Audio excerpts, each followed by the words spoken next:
Now we're going to talk about Congress. And in thinking about Congress, we're actually going to think about three major jobs that Congress does. Um, and we're going to talk about reelection and how good they are at it. We're going to talk about, and during that, we're going to watch Schoolhouse Rocks a couple of times because I'm Just a Bill is a great song and it's a good way of actually giving an overview of much of how the process works. And finally, we're going to talk about the idea of representation, that a lot of the time that members of Congress spend is representing their state if they're a senator or their district if they're part of the U.S. House of Representatives. And so the first one we do in this first lecture is actually talk about re-election. And in some ways, that's a bit cynical to think of it that way. Why do we start with re-election? And the answer, Congress, as we find out, as we know from campaigns and elections, they're really, really good at doing that. So some have tried to justify this answer, that the first job of any member of Congress is to run for re-election, which sounds a bit cynical. And they try to justify it by saying that even if they want to do good things, even if they want to pass good legislation for the country and make America great again, to steal President Trump's ideas, or if they want to help out their state or help out their district, whatever it is that they want to do, they would argue, they need to be in Congress in order to achieve those goals. And particularly in the House of Representatives, where it is a 2-year term, and they need to have a certain amount of money, as we talked about with the role of money in politics. They need to raise a certain amount of money, that they need to be doing that from the first day in office, to raise the money, to keep the awareness of what they're doing in Congress and all of those things. So in many ways, the reason we start with re-election is because that's what the members of Congress do, and they're really quite good at it. And so looking again at the power of incumbency, it's just a reminder of the same sort of stuff we talked about in Chapter 10, which hasn't been that long, but it's still nice to have some of those details before we go in and talk a little bit about why this is in an extended way. We talked about this when we talk about campaigns and elections. Now we can talk about it in a more extended way when we talk about Congress. Because, so first off, let's talk about the power of incumbency. As we said before, we don't like what Congress is doing. We don't like them individually or as a group. 23% support for Congress in March 2019. 23% of the American population say that Congress is doing a good or excellent job. 28% think that their member of Congress is good or excellent. And 43% believe that their member is in touch with their district or their state. So in all of those, it's less than a majority. And so clearly we don't have popular sovereignty in the sense of represent our interests, whatever that definition might be of representation. If it is one in terms of overall what Congress is doing, or if we're thinking about our particular member of Congress, or whether our member of Congress, whether we like them or not, is actually delivering stuff to our state or to our district. And on none of those measures does Congress actually get above 50% plus one, which would be popular sovereignty. So clearly there's a gap here between what we want and what we're actually getting. And yet, added to the problem is that those numbers suggest that members of Congress shouldn't be winning re-election time and again, and that's exactly what happens. And so from Chapter 10, it hasn't changed, but just as a reminder of those things, the U.S. House of Representatives has an incumbency rate over the past 14 years of 93.4%.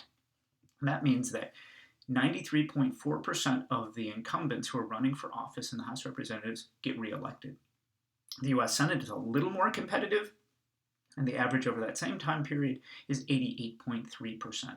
In both cases, that's a level of job security that, as I said before, people your age would really, really appreciate to have. The only ones who seem to have a little bit better are people like me with tenure. So, but other than that, there isn't much better job security than being a member of Congress, being a member of the U.S. Senate or the House of Representatives, because generally, if they want to run again, they will probably get reelected. And then we see that even in cases like the 2018 midterm election cycle, much of the turnover that we saw, the new faces that we saw, came from incumbents deciding not to run for re-election. And so if you're a politician and you want to win and have a chance of winning, generally speaking, the best thing to do is to wait until the current member of Congress, the current member of the House of Representatives or U.S. Senator decides not to run. party's nomination and win an open seat. Where there is no incumbent, it is a much more competitive race. And this also contributes to the idea we talked about in terms of low voter turnout. If we have a bunch of incumbents and they are looking at it and saying, well, I like being a senator, I like being a member of the House of Representatives, I think it's a great job.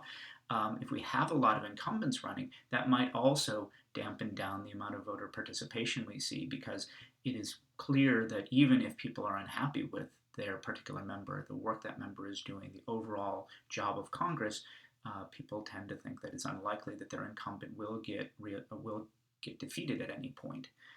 And so it is possible. There are time periods.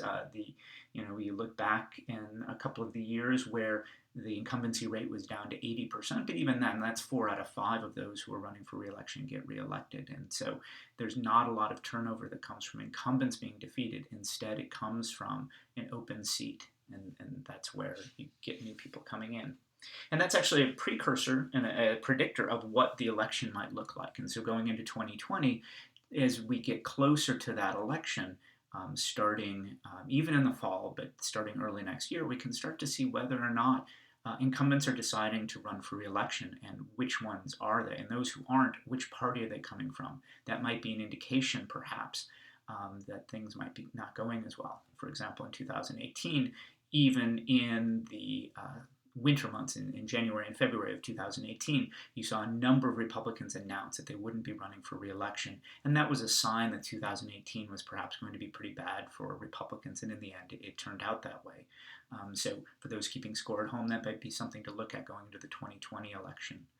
But what we want to do now is to turn to the question of how do members of Congress run for re-election while they're just doing their jobs. And this is something that has been studied by political scientists for quite a while. David Mayhew of Yale University in the early 1970s came up with this idea and talked about the idea that members of Congress are basically, in doing their job, have set up their jobs in such a way as to help them get reelected. And he talked about 3 main jobs that members of Congress do in order to do what they're supposed to do in terms of representing their constituency and doing the good work in Congress, but at the same time also help themselves get reelected. So the first one is that they get to claim credit. They claim credit for the work that they do. They don't work really hard and keep quiet about it. They're very, very demonstrative in terms of the sort of hard work that they're doing and fighting the good fight, particularly for the goodies that they can deliver to the House of Representatives, to their district if they're in the House of Representatives, or to their state if they're in the U.S. Senate. And so that's done with the type of legislation that if legislation is passed, oftentimes what you will get are ways in which that legislation can help that particular district or that particular state.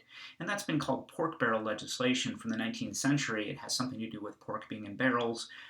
The terminology we use now are earmarks. And earmarks are those things that take an idea that we want to do, for example, and a bill is passed dealing with increasing homeland security, and money is attached to it, as we saw with fiscal federalism, that money will be attached to that so states can actually pursue some projects to make their ports safer, to make first responders more able to investigate and to stop potential terrorist attacks or whatever that might be.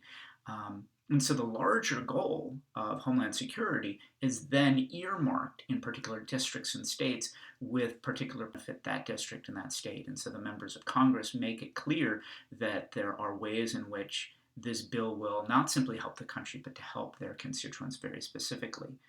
The problem with that is you have 435 members of the House of Representatives and you have 100 U.S. senators, and that isn't necessarily spend money.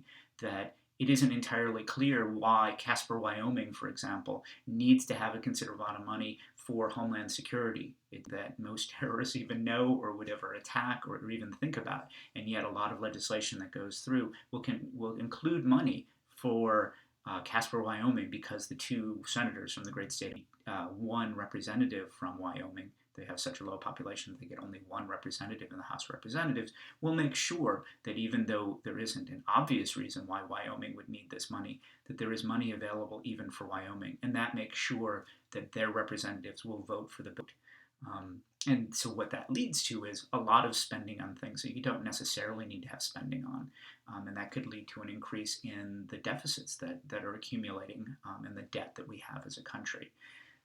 The upside to no legislation, this idea that we are talking about more specifically in a few minutes when we talk about the idea of divided government and the ways in which, if you have the Democrats in charge or partially in charge of the legislative branch, the Republicans are in charge of the executive branch, or vice versa, you have it in our system, it's very hard for legislation to pass. And if you can't pass legislation, the one upside to that is that you can't have these earmarks. You don't have this spending this way that delivers goodies to the districts and the states, regardless of what that means for whether that's efficient, whether that is the best way of spending the money.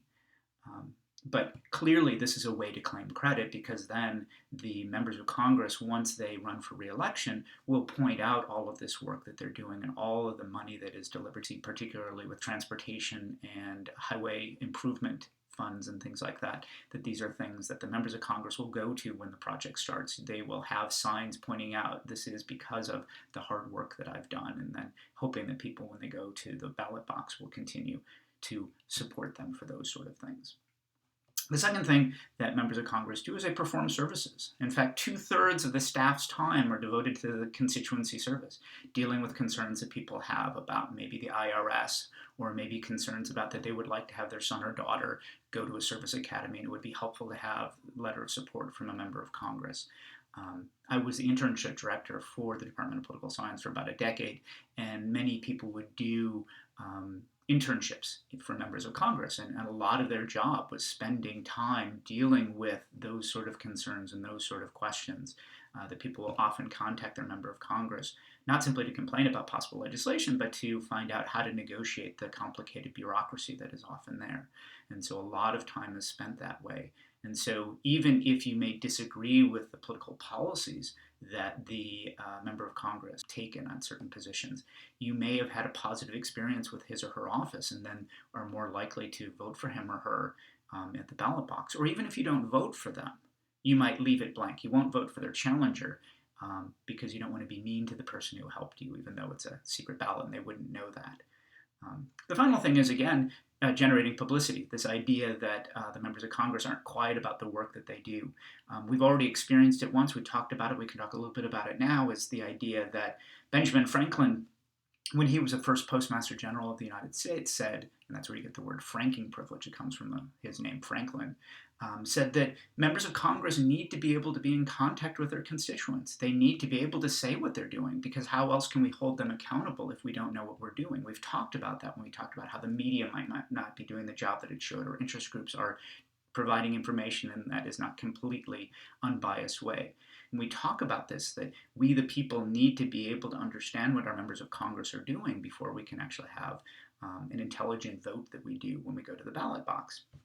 And so in many ways, these make a lot of sense. This idea that members of Congress can use the mail service to send official mail to their constituents. Exactly the same sort of thing you might see during a campaign, and that's exactly when they send most of these letters and these updates about what they're doing. We can actually study that, and political scientists have found that the increased use of the franking privilege is right before a re-election. And so in many ways, what is a important part of democracy becomes a tool for the members of Congress who already are in office and have the incumbency advantage, already have the money advantage, and further, they don't have to pay for postage to send out what is essentially campaign material, whereas their challengers don't have that available to them. Similarly, the members of Congress are able to fly home for free or not entirely by the taxpayers, because it is seen as a way for them to be in touch with their district, be in touch with their state. And again, those are things that they will often use. There's a certain amount that they get per year, and they tend to use it closer to the election time.